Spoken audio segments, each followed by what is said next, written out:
The MRF, multi-role fighters. Ito po yung mga jet fighters na gusto nating bilhin.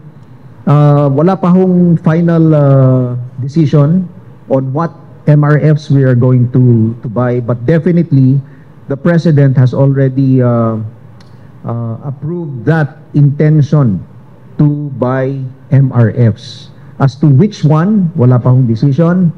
As to how many, wala pa hong narating na decision dito. But kailangan po natin talaga itong mga multi-role fighters. During the anniversary of the Philippine Air Force, nakita po natin yung mga FA-50 jet fighters natin, no? At kung gaano sila kagaling.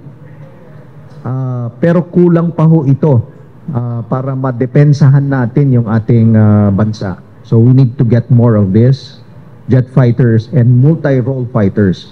The multi-role fighters are actually bigger, faster, and more lethal than the FA-50s that we have now.